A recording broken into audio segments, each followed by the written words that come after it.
სახელითა მამისათა დაძისათა და სულისა წმინდისათა ამინ. ჩვენთან არს ღმერთი. ძვირფასო მამანო, დედანო, ძმანო და დანო, ყველას გილოცავთ ფერიცვალების დღესასწაულს. საოცარი არის ამ დღის მოვლენა. მოგეხსენებათ თუ როგორ მოგვითხრობს ამის შესახებ წმინდა წერილი, რომ მაცხოვარი, რომელიც უკვე ემზადებოდა თავისი ვნებისთვის და ჯვარცმისათვის, ავიდა თაბორის მთაზე მოციქულებთან ერთად. მასთან ახდნენ სამი მოციქული, პეტრე, იაკობი და იოანე, ძენი ზებედესნი. და ლოცვის ჟამსო ფერი იცვალა მათ წინაშეო და სახე მისი გახდა სხვაო, ხოლო სამოსელი მისიო სპეტაკ ვითარცა თოვლიო.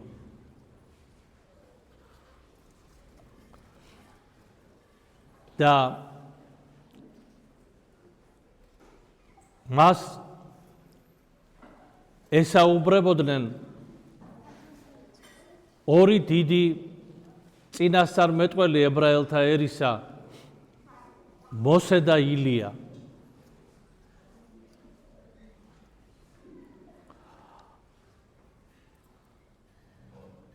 როგორი მოვლენა არის, ძვირფასო ძმანო და დანო, მაცხოვარს მისი მოწაფეები ხედავენ სულ სხვაგვარად.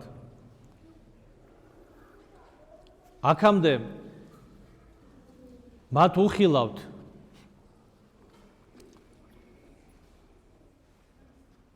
მაცხოვრის სასწაულები, მის მიერ მრავალი ათასი ადამიანის დაპურება, განკურნება სნეულთა, ღრეკილთა, დამბლადაცემულთა, ეშმაკების განდევნა. მათ თავადაც სასწაულები აღუსრულებიათ ღვთის ძალით. მაგრამ რაც ახლა იხილეს, ეს სრულებით უცხო რამ არის მათთვის. მათ იხილეს მიღმური სამყარო, იხილეს სამყარო, რომელშიც წმინდანები ყოფობენ. და როგორ მიხვდნენ, რომ მოსე და ილია წინასწარმეტყველი ესაუბრება მაცხოვარს, არც ერთ მათგანს არ უხილავს ეს წინასწარმეტყველები, მათი გამოსახულებაც კი არ უნახავთ. მაგრამ შინაგანმა ხმამ, ამ მისტიურმა მდგომარეობამ, რომელშიც ისინი აღმოჩნდნენ, ამან მისცა მათ გულისხმის ყოფა, რომ მათ წინაშე არიან სასუფევლის მკვიდრნი მოსე და აარონი, მოსე და ილია წინასწარმეტყველი. და სახე მისიო სხვა იქმნაო, ანუ თუ შესამოსელზე მახარებელმა შეძლო მისი აღწერილობის გამოთქმა, ანუ იქნა სპეტაკ ვითარცა თოვლ, სახეზე ვერაფერი ვერ ათქვა. ისე როგორც მოსე წინასწარმეტყველმა, როდესაც იხილა უფალი და აიფალა სახეზე რიდე, იმიტომ რომ სხვაგვარად შეუძლებელი იყო გადარჩენაც კი ადამიანისათვის, მაგრამ მიუხედავად იმისა, რომ რიდე აფარებული ჰქონდა სახე, მისი სახე შემდგომ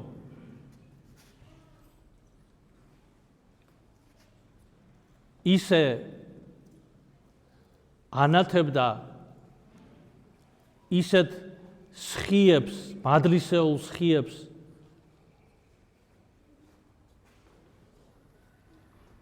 გამოყოფდა, რომ ისრაელის ერის შვილებს, როდესაც დაბრუნდა მოსე ბანაკში,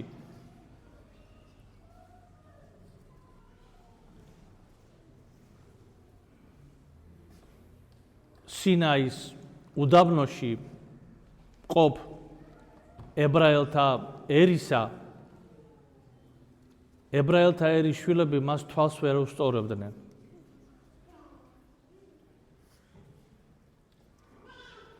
და მოციქულებმა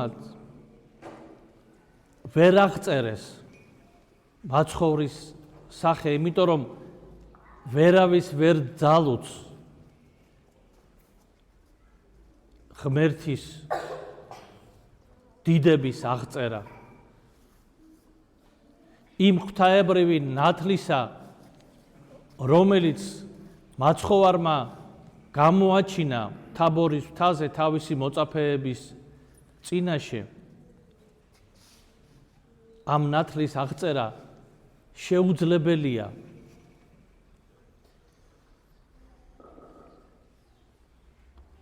ვერც ერთი სიტყვა ვერ გადმოსცემს მას. ჩვენ რაც არ უნდა ვთქვათ, ნათელი, ბრწყინვალე, კაშკაშა,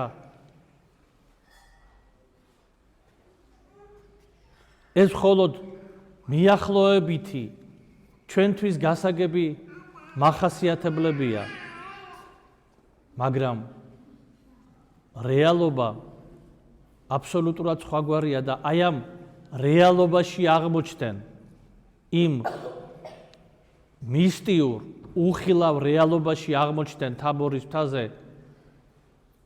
მოციქულები პეტრე, იაკობი და იოანე. და ეს უხილავი მისტიური რეალობა, ძვირფასო ძმანო და დანო, ვერ მიიღწევა ადამიანის მიერ უკეთო ღმერთმა არინება. ამას ვერ მიაღწევს ადამიანი ვერც თავისი დიდი და პირადი, ასე თქვათ, ღვაწლით, ვერც საღვთისმეტყველო დიდი ცოდნით. აქ ამ შემთხვევაში მოქმედი პირველ რიგში არის ღმერთი.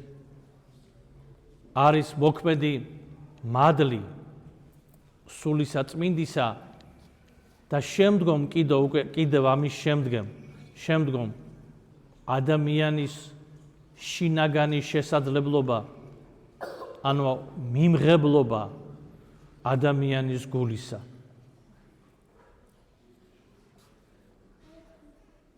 და აი მოციქულები პეტრე, იაკობი და იოანე სხვაზე უფრო მეტად იყვნენ მზად მიღებისათვის ამ საიდუმლოს ხილვის და კიდევ შეიძლება ვთქვათ, რომ ამგვარი მისტიური მდგომარეობა ადამიანში შესაძლებელია ლოცვისას, შესაძლებელია იმ ყუდროებისას, რომელიც დაისადგურა თაბორის მთაზე მოციქულების სულში. ყუდროება და ლოცვა, სარწმუნოება და ღმერთზე მინდობა.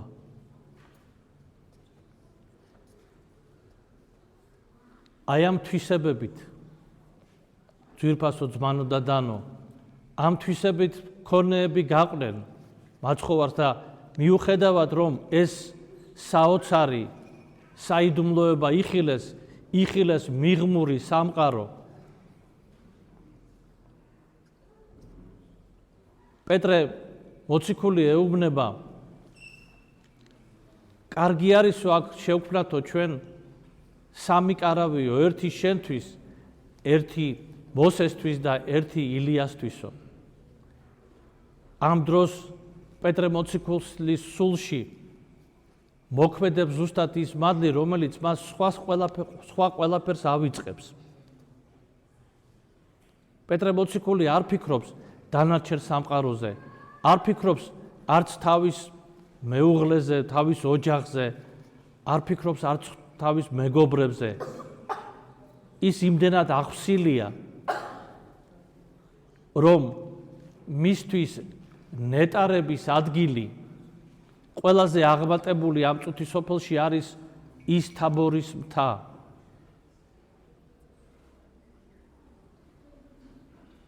თაბორის მთა, რომელიც იმ დროს არის უდაბური, ყუდრო, იქ არ არის ადამიანთა სიმრავლე. და პეტრე მოციქული მზათაა, რომ დაემკვიდროს იქ და იქიდან არსად არ წავიდეს. მაგრამ ამ ყოველივეს შემდგომ აი ასეთი მისი აღფრთოვანების და შეიძლება ითქვას ყველაფერზე მზადყოფნის უფლისათვის, ამის შემდგომ ჩვენ ვხედავთ უკვე ადამიანურ მოქმედებას, ანუ მოქმედებას, რომელიც გვაჩვენებს, რომ ის არ არის მზად ამისათვის, რასაც ამბობს. იმიტომ რომ ამის შემდგომ შიში დაეცაო მათო. შიში დაეცა. აი როგორი გარდამავალია ადამიანის მდგომარეობა.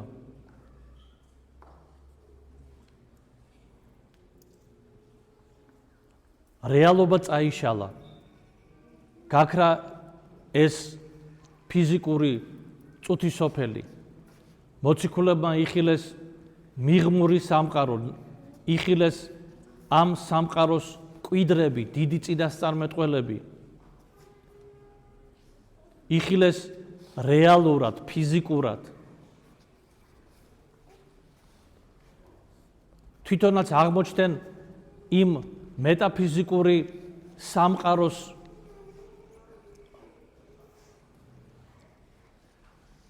ახლოს, მასში აღმოჩნდნენ ისინი. და ერთ წამს მათთვის ეს ყველაზე ძვირფასია, მაგრამ მეორე წამსვე შიში დაეცათ მათ. და ეს შიში მომდინარეობს იქიდან, რომ არ იყვნენ მზად ამ მეტაფიზიკური უხილავი სამყაროს მკვიდრობისა.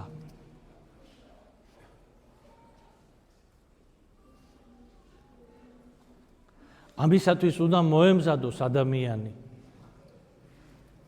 რომ შეხვდეს ქრისტეს დიდებით გაბრწყინვებულს, შეხვდეს ცათასასუფეველის მკვიდრებს და ჩვენც ეს ამ წუთის სოფელში ყოფნაც ამისათვის მოგვეცა ძვირფასო ძმანო და დანო.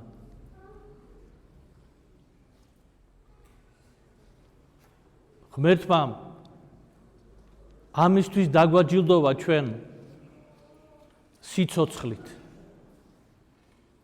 არ ვიყავით და გავჩდით ამ წუთის სოფელში.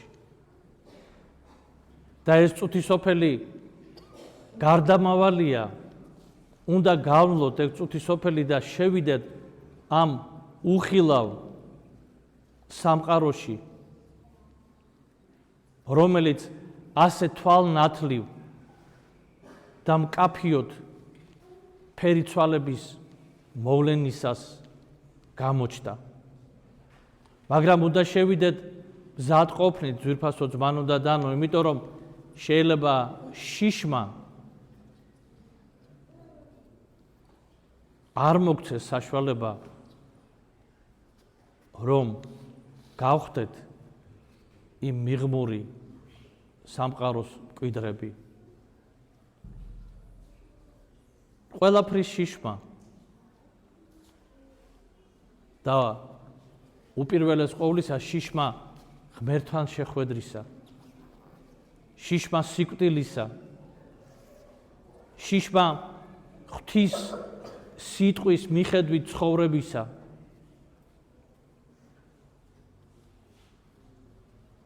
ესეც გვაშინებს ჩვენ.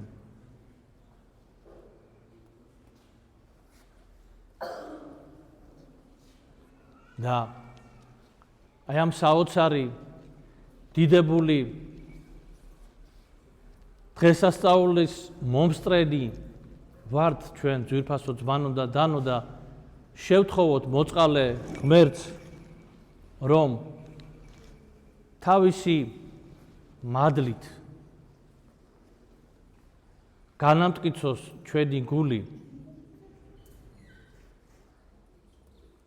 ღმერთთან შეხვედრისათვის, ამ წუთის სოფლის განვლისთვის, იმგვარად, რათა უფრო მეტად გვახარებდეს აღმოჩენა მარადისობაში, ვიდრე ამ წუთის სოფელში მკვიდრობა.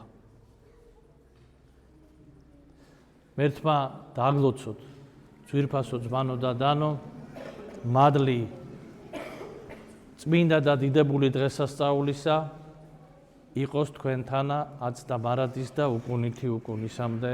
ამინ. ჩვენთან არს ღმერთი.